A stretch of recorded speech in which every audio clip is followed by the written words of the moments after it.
Я искренне рад снова побывать в Республике Ингушетия.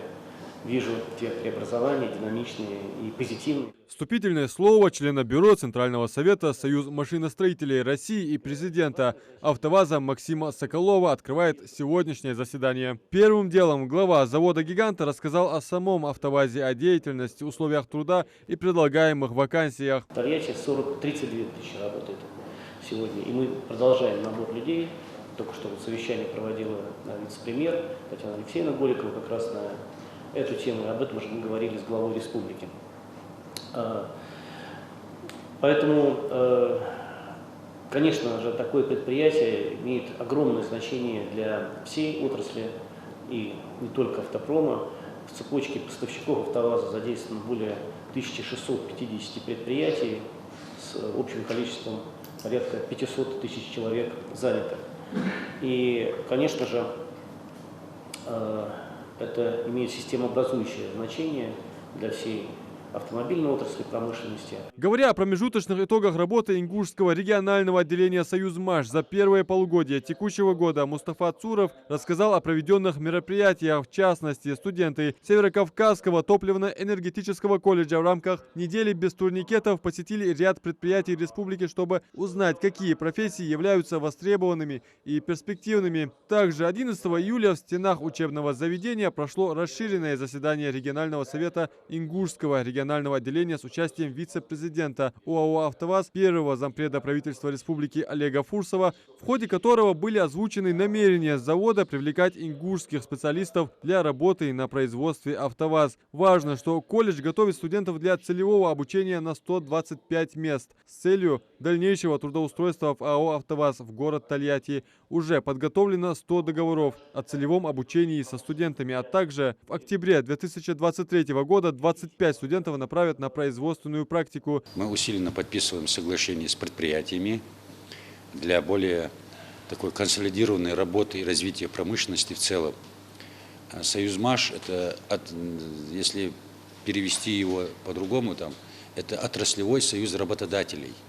То есть все крупные заводы, корпорации, которые находятся на территории Российской Федерации, они входят в состав Союза машиностроителей Российской Федерации. Это нам дает возможность и при развитии своей промышленности, и при развитии потенциала республики, и при трудоустройстве наших граждан оказывает максимальное содействие. Необходимо развивать промышленный потенциал региона во всех его проявлениях, отметил Максим Соколов. И как раз этому огромное внимание уделяет и глава региона Махмуд Али Калиматов. Конечно же, необходимо развивать промышленный потенциал, причем во всех его проявлениях. И очень приятно, что сегодня глава дал информацию о том, что будут развиваться в том числе, помимо промышленных предприятий, и IT-кластер, по крайней мере, учебные заведения, которые дадут кадры для не только IT-подразделений предприятий, работающих в республике, но мы с удовольствием ждем таких высококлассных специалистов, в том числе и на АвтоВАЗе. Ингушским региональным отделением Союза машиностроителей России составлен и утвержден план работы на 2023 год, который в том числе охватывает все значимые для региона события. По состоянию на сегодняшнее число Ингушское отделение «Союзмаш» насчитывает 137 членов организации и продолжает набор и рассмотрение заявлений о вступлении. Еще один вопрос на повестке дня до избрания в руководящие органы Ингушского регионального отделения «Союзмаш». На заседании говорили и о проводимой работе по развитию промышленного потенциала Республики Ингушетия. Свой доклад представил Адам Кукурхоев, исполняющий обязанности министра промышленности и цифрового развития региона. Промышленность является значимой отраслью Республики Ингушетия. В экономике формирует 10% валового регионального продукта. Наибольшую долю, если по структуре посмотреть, у нас занимает производство металлургическое, производство готовых металлических изделий, это более 30%. Также в структуре промышленности около 30% занимает производство резиновых и пластмассовых изделий. На долю отрасли производства прочей неметаллической минеральной продукции приходится 11%. И также доля легкой промышленности и производства пищевых продуктов суммарно достигает 30%. Такая в целом структура промышленности региона.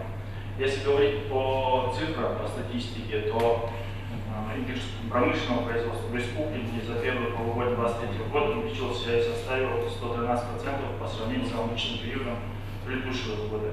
Далее состоялось награждение от председателя Общероссийской общественной организации «Союз машиностроителей России» Сергея Чемизова. Труд второй степени Мустафу Цурова награждает президент АвтоВАЗа Максим Соколов. В завершении, по традиции, коллективное фото на память. Адам Мережков, Асхаб Белакиев, Новости 24.